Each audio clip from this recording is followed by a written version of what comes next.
My secretary cried for exactly 43 seconds, and that was the only mistake she had ever made. I had built an empire where people measured every word before speaking to me, yet the sound of quiet sobbing behind a locked records room door stopped me faster than any emergency call ever had. Claire Bennett had worked beside me for 18 months, and in all that time she had never been late, never raised her voice, never forgotten a detail, and never allowed anyone to see weakness.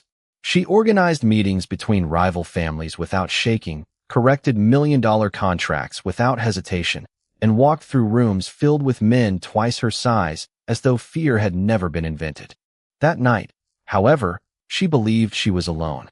I heard a muffled breath, the faint scrape of a chair, and then silence. By the time I opened the door, she had already wiped away every trace except the redness around her blue eyes.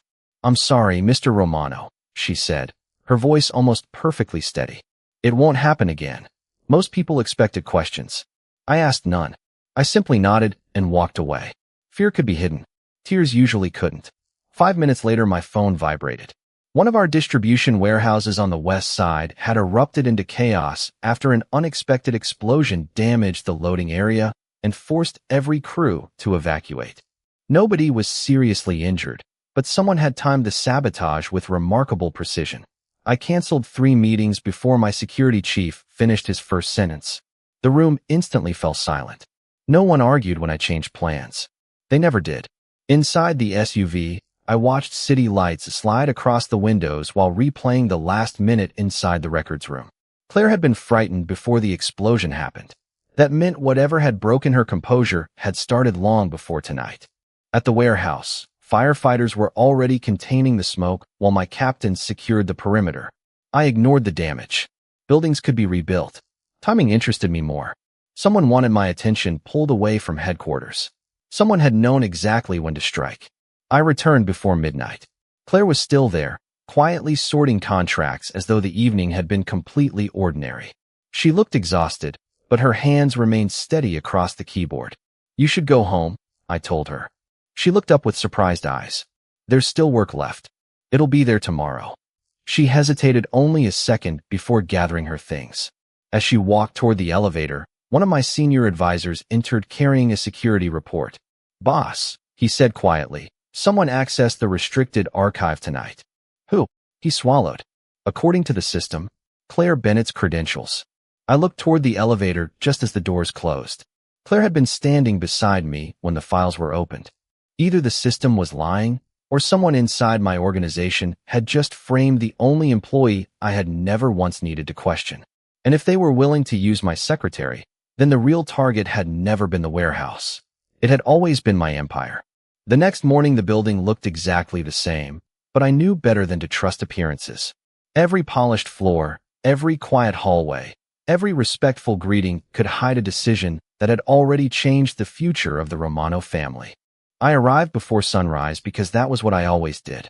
The overnight security reports were already waiting on my desk, along with the digital access log from the restricted archive. Claire Bennett's credentials appeared on the screen at 11:38 the previous night. Claire herself had been standing less than 20 feet from me at that exact moment. Facts did not lie, but evidence could. That difference had kept me alive for years. I called no emergency meeting. I accused no one. Instead, I ordered my technology team to restore every deleted system record without telling them why. If someone inside my organization believed they had erased their tracks, I wanted them to remain confident. Confidence always made people careless. Claire walked into my office precisely at 8 o'clock carrying coffee and the day's schedule with the same calm expression she wore every morning. If I had not seen her crying the night before, I would have believed nothing had happened. She reviewed appointments, confirmed conference calls, and reminded me about a dinner request from another family. Her voice never trembled.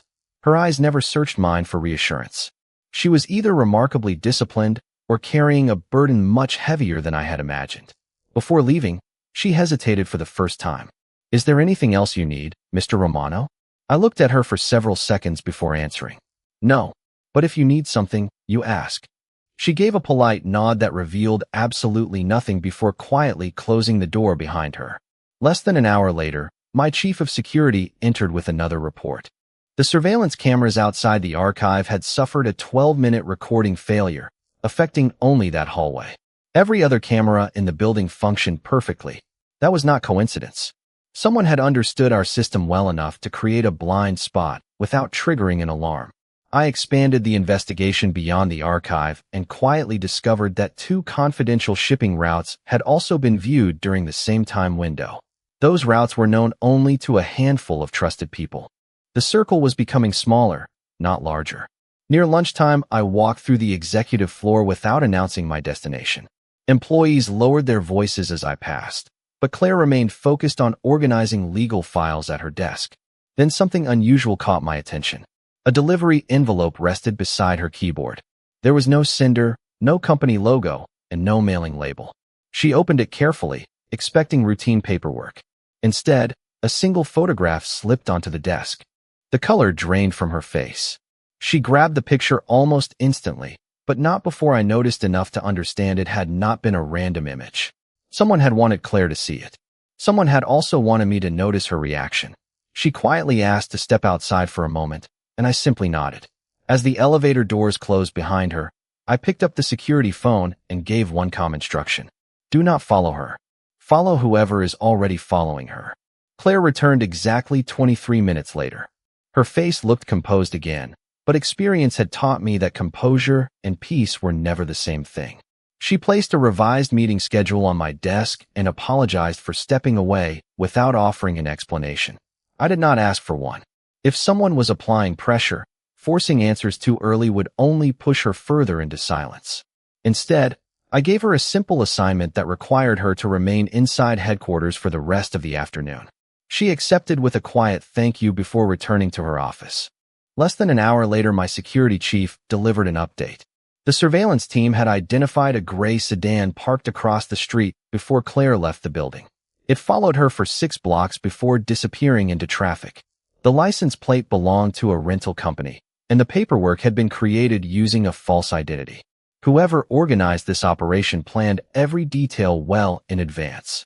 I studied the photograph that had been recovered from the envelope after Claire unknowingly left a fingerprint copy on the protective sleeve. The image showed a frightened young man sitting alone inside what looked like an abandoned storage room. Across the bottom, written in black marker, were only 4 words. He is waiting for you. There was no signature, no demand, and no location. My investigators confirmed the young man was Daniel Bennett, Claire's younger brother. He had disappeared 3 days earlier after leaving work, yet no missing person report had ever been filed. Claire had chosen to carry that burden alone while sitting only a few feet from my office every day. I asked her to come in before the last meeting of the afternoon. She stood across from my desk with the same disciplined posture she always maintained, but I noticed her hands were tightly folded together. Your brother is missing, I said calmly. Her eyes widened before she looked toward the floor. For several seconds, neither of us spoke. Finally, she nodded. Yes. Why did you hide it? Her voice became barely louder than a whisper. Because they told me that if I asked anyone for help, he would disappear forever. She reached into her purse and placed a folded note on my desk. It contained only one instruction. Access the Romano archive and wait for further orders. No deadline. No explanation. She looked at me with exhausted eyes. I never opened your files. I knew they were watching me. I thought if I ignored them, they would let Daniel go. I believed her, not because of emotion, but because the pieces finally fit together. Someone had stolen her credentials, framed her, and manipulated her fear all at once. Before I could respond, my private phone vibrated. Only my inner circle possessed that number. I answered without speaking. The familiar voice of one of my captains came through, unusually tense. Boss, one of our senior leaders never arrived at the meeting point. His vehicle was found abandoned, and there is a message waiting inside. I closed my eyes for one brief moment. The attack against my organization had entered a new phase. Whoever was playing this game no longer wanted information alone. They wanted to turn my own family against itself. By sunrise, the missing captain had returned without a single visible injury, but that only made the situation worse. He claimed his vehicle had broken down, his phone battery had died, and he had spent the night waiting for roadside assistance in an area with no signal. Every word sounded reasonable. Every instinct I had told me he was lying. I did not challenge him. People who believed they had escaped suspicion usually revealed far more than those forced into a confession. Instead, I thanked him for coming back and dismissed the meeting 10 minutes early. As my advisors quietly left the conference room, I noticed one pair of eyes watching me a little too carefully before looking away. The trap had already begun. Later that morning, I called only 3 people into my office: my chief of security, my technology director, and Claire Bennett. I placed a shipping manifest on the table. It described the movement of valuable merchandise scheduled to leave one of our private warehouses in 48 hours. Every route, every departure time, and every security detail appeared authentic. None of it was real. I calmly assigned each person a different version of the schedule and watched their reactions instead of their answers. Claire simply wrote down the instructions exactly as I expected. She never asked why the route had changed. She trusted my decisions because that was her job. After they left, I quietly informed my operations team that the shipment would never leave the warehouse. Instead, every camera, every license plate reader, and every security team would be waiting for whoever appeared to intercept cargo that did not exist. If someone inside the Romano family was leaking information, they would unknowingly expose themselves. The following evening, the first report arrived. 2 unfamiliar vehicles had positioned themselves along the fake delivery route nearly an hour before the scheduled departure. They stayed just long enough to confirm no trucks appeared before disappearing into city traffic. My false information had reached the enemy exactly as planned. The leak was real. The only question left was whose version they had received. Before my analysts could finish comparing timelines, Claire requested permission to leave work 30 minutes early. She explained that she needed to check on her apartment after receiving an anonymous maintenance notice slipped under her door. Something about her expression told me she did not believe the notice either. I approved her request without hesitation, but I quietly reassigned 2 surveillance teams to the neighborhood. They were given only one instruction: protect the observation, not the person. I wanted to know who would come looking for Claire, not frighten them away. Nearly 2 hours later, my phone rang. One of my men spoke in a controlled voice. "Boss, someone entered Miss Bennett's apartment while she was away. They did not take anything." "What did they leave?" There was a brief silence before he answered. "A flash drive on her kitchen table." When Claire returned home and discovered it, she immediately called my office instead of opening it. That single decision told me more about her loyalty than any promise ever could. I arrived within minutes, placed the small device into an evidence bag, and looked around the untouched apartment. Whoever had walked inside had ignored jewelry, cash, and electronics.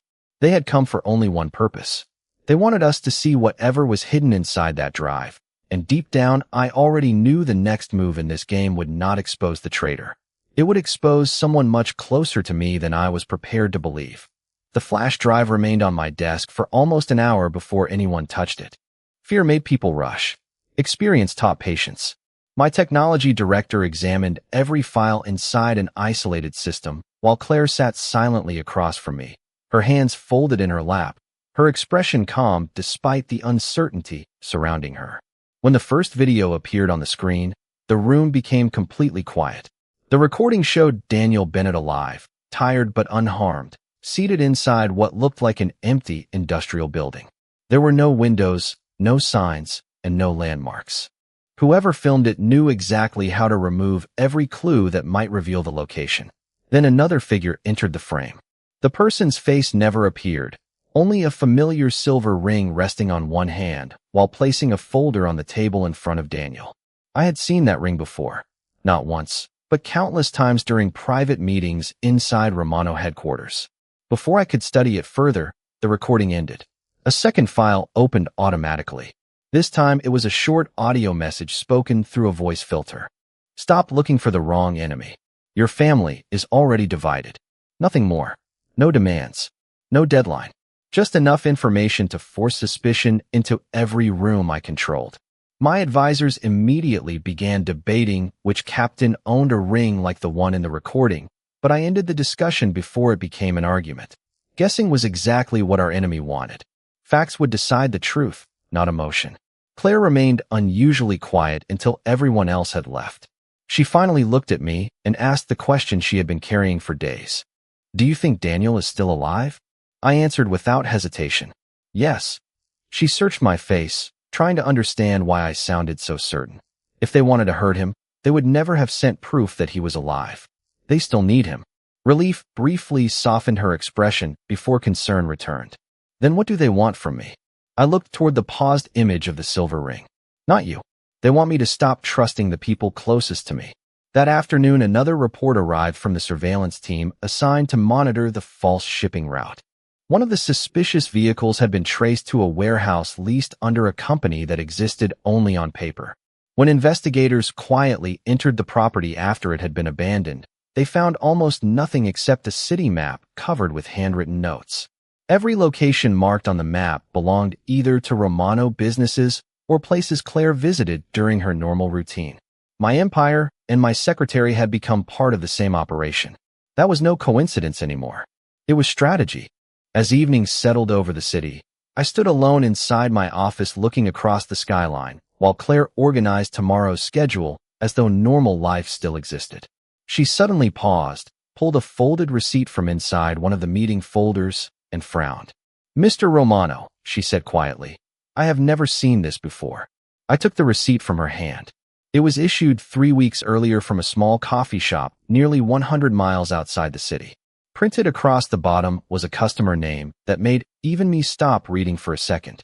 It belonged to the senior advisor who had been standing beside me through every important decision for more than a decade.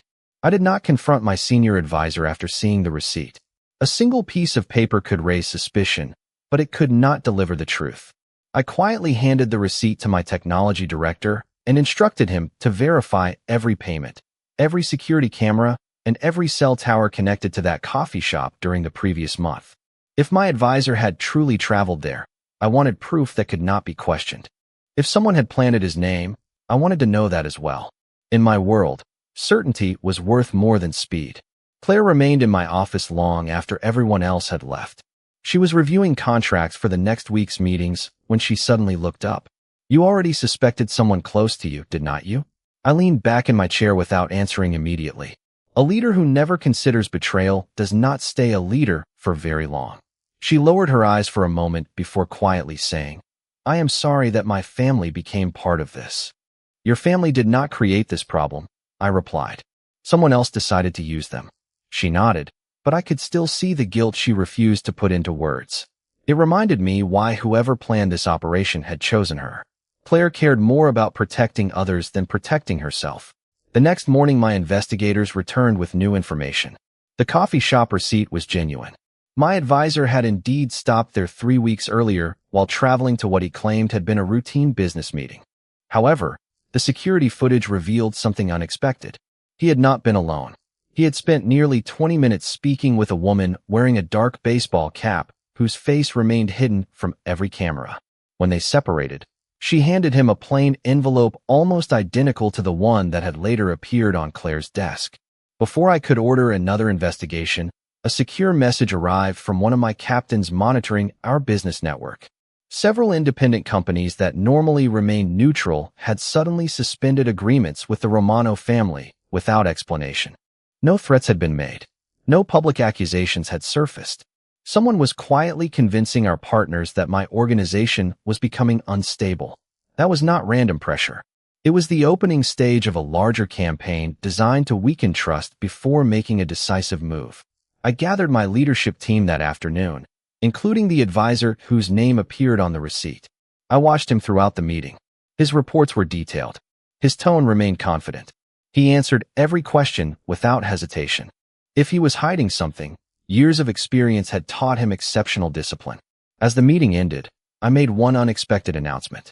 I informed everyone that a confidential strategy session with another powerful family would take place in 48 hours at a private location known only to my inner circle. In reality, no such meeting existed. It was another carefully placed test. Whoever was feeding information outside my organization would almost certainly react. After everyone left, Claire quietly entered with the final documents of the day. "Do you ever get tired of testing people?" she asked. I allowed myself the faintest hint of a smile. Only when they stopped giving me reasons. Before she could respond, my private phone vibrated once. A single encrypted message appeared on the screen. It contained only an address, a time, and one sentence that immediately changed everything. Bring Claire Bennett alone if you ever want to see the next piece of the truth. The address led to an abandoned riverside freight terminal that had not handled commercial traffic in years. Whoever chose the location understood visibility as well as isolation. There were no nearby businesses, very little evening traffic, and only one road leading in or out. Claire stood beside my desk after reading the message, her expression calm despite knowing she had become the center of a game she never chose to enter. "You are not going alone," she said quietly. "That was never my plan," I answered. I spent the next several hours building a strategy instead of gathering weapons. Observation teams occupied nearby rooftops. Technology specialists monitored every signal entering the area. Trusted captains waited outside the perimeter without revealing themselves. If our enemy expected me to react emotionally because Claire had been named, they had misunderstood the man leading the Romano family. I arrived at the terminal with Claire exactly on time. The building was silent except for the distant sound of water striking old steel supports. A portable projector suddenly illuminated one cracked concrete wall. Another recorded message began to play. Daniel Bennett appeared again, speaking directly into the camera. "Claire, if you are seeing this, do not blame yourself. They wanted me because of something I never understood." The recording abruptly ended before he could finish. In its place appeared a scanned financial ledger containing coded transactions connected to several respected businesses throughout the city. Every payment ultimately pointed toward one conclusion. Someone had been quietly funding operations against the Romano family for years through legitimate companies that had never attracted attention. Then the screen went dark. A single envelope slid from beneath a nearby metal door as though someone had pushed it from the opposite side. By the time my security team reached the room, it was empty. Whoever orchestrated the meeting had already disappeared without leaving a trace. Inside the envelope rested only one photograph. Claire recognized it before I did. "This is my father," she whispered. The picture showed a much younger man standing beside another figure whose face had been intentionally torn away. Written across the back were 6 simple words. "Ask Romano about the winter promise." Claire looked at me, confused. "Do you know what that means?" I stared at the handwriting for several seconds. The phrase sounded familiar, but not because I had heard it recently. It belonged to a conversation my own father had once ended the moment I entered his office as a teenager. He never explained it, and I never asked again. Until now. Back at headquarters, I unlocked a private archive that had remained untouched since my father's death. Very few people even knew it existed. Hidden inside were decades of handwritten journals, business records, and personal correspondence that had never been digitized. Claire helped me examine every page while past midnight. Neither of us spoke much. Sometimes silence carried more purpose than conversation. Finally, tucked inside an aging leather folder, I found a sealed letter addressed in my father's handwriting. Across the front, he had written only one instruction. "If Claire Bennett ever comes to you, read this before you trust anyone standing beside you." I slowly looked up from the envelope and realized the greatest threat to my empire might not be waiting outside its walls. It could already be sitting at my conference table every single day. My father's letter contained no greeting and no signature beyond his name at the very end. It began with a single sentence that immediately changed everything I believed about Claire Bennett's family. 28 years earlier, during one of the most dangerous winters the Romano family had ever faced, a young paramedic named Michael Bennett had quietly helped my father escape a carefully planned trap without asking for money, favors, or even his name. My father wrote that he had offered to repay the debt many times, but Michael Bennett refused every offer and disappeared from our world. Before leaving, he made only one request. "If my family ever crosses paths with yours, protect them before they know they need protection." I slowly folded the letter and looked at Claire. She had tears in her eyes again, but this time they came from discovering a father she had never fully known. "He never told us any of this," she whispered. "Maybe he wanted you to have a normal life," I answered. That promise explained why my father had preserved the letter, but it did not explain why someone was using Claire now. The following morning, I quietly assembled only my most trusted investigators in order to complete financial review of every captain, advisor, and executive connected to the Romano family over the past 5 years. Instead of searching for obvious betrayal, we searched for impossible patterns. Hidden transfers, unusual meetings, legitimate businesses with identical accounting irregularities. By late afternoon, the picture finally became clear. Every suspicious transaction eventually crossed paths with the same consulting company, a business that officially advised shipping firms, but secretly connected several rival organizations without ever appearing on law enforcement reports. More importantly, only one person inside my inner circle had approved contracts with that company year after year. The evidence no longer pointed toward my senior advisor. It pointed toward my chief financial officer, a man so quiet and dependable that almost everyone overlooked him during important meetings. He had built his reputation by avoiding attention while quietly controlling the flow of information across my entire organization. Instead of confronting him immediately, I invited every senior leader to a strategy session regarding our supposed alliance with another family. I watched carefully as the chief financial officer excused himself midway through the meeting to answer what he claimed was an urgent business call.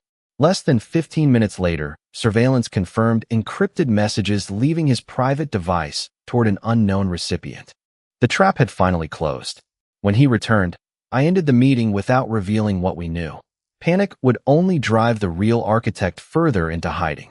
As evening settled across the city, another secure message arrived from the same anonymous source that had manipulated every previous step. This time there was no threat, only a location and a short video. Daniel Bennett stood outside beneath open sky for the first time, proving he was still alive. Then the camera slowly turned toward another figure waiting several feet away. Claire recognized the expensive watch before anyone else recognized the face. It belonged to the respected head of another powerful family who had publicly supported the Romano organization for years. I finally understood the truth. The traitor inside my empire had never been acting alone. He had been preparing the way for an ally who had been smiling across my conference table all along, and the final move against the Romano family was about to begin. The final meeting took place exactly where our enemy expected it would, inside a private conference hall overlooking the city skyline. Every influential figure who mattered had accepted the invitation, believing they were about to witness the Romano family surrender its position through fear and uncertainty. Instead, they witnessed patience. I entered the room beside Claire Bennett, who remained my secretary and nothing more in the eyes of everyone present. That misunderstanding became the greatest advantage we possessed. The respected family leader who had secretly orchestrated months of deception greeted me with the same polite smile he had worn for years. My chief financial officer stood quietly a few steps behind him, convinced his hidden alliances remained undiscovered. Neither of them realized that every encrypted message, every financial transfer, and every carefully planted rumor had already been documented. I placed a single leather folder on the conference table and calmly invited everyone to examine its contents. One by one, the documents connected shell companies, false contracts, anonymous payments, and manipulated shipping records into one complete timeline. There were no accusations without proof and no emotional speeches. Facts carried enough weight by themselves. The room gradually fell silent as even longtime neutral observers recognized the pattern. The chief financial officer finally admitted he had leaked confidential information for years because he believed the Romano family had become too powerful to survive unchanged. The rival leader had promised him influence instead of loyalty. What he received instead was exposure. Without raising my voice, I informed every family represented in the room that all existing agreements with those responsible were permanently dissolved. No one defended them. Trust, once broken, rarely found another home in our world. Minutes later, another vehicle arrived outside the building. Daniel Bennett stepped out, exhausted but safe, escorted by people who understood that the game had already ended. Claire ran toward her brother, stopping only long enough to wrap her arms around him, while tears filled her eyes for the second time since this story began. These tears were different.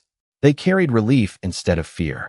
Daniel explained that he had been moved from place to place because those behind the conspiracy believed he was their only leverage against Claire. Once their network collapsed, keeping him served no purpose. As emergency medical professionals confirmed he was healthy, I quietly walked to the edge of the balcony overlooking the city my family had protected for generations. Claire joined me a few moments later. "Your father kept his promise," she said softly while holding the letter my father had written decades earlier. I looked toward the lights stretching across the skyline before answering. No. He gave me the chance to keep it. She smiled for the first time without forcing herself to be brave. Weeks later, life inside Romano headquarters settled into a new rhythm. Claire returned to the desk outside my office, organizing meetings with the same precision she always had, except now she no longer carried invisible fear alone. Daniel began rebuilding his own life while staying close to his family. The empty seats left by Betrayal were filled with people who understood that loyalty was earned through integrity rather than intimidation. I remained exactly who I had always been, the mafia boss of the Romano family, responsible for every decision that shaped our future. Power had not changed me. It had simply reminded me that the strongest empire was never protected by fear alone. Sometimes it endured because one ordinary person chose honesty when silence would have been easier, and because one forgotten promise survived long enough to change two families forever.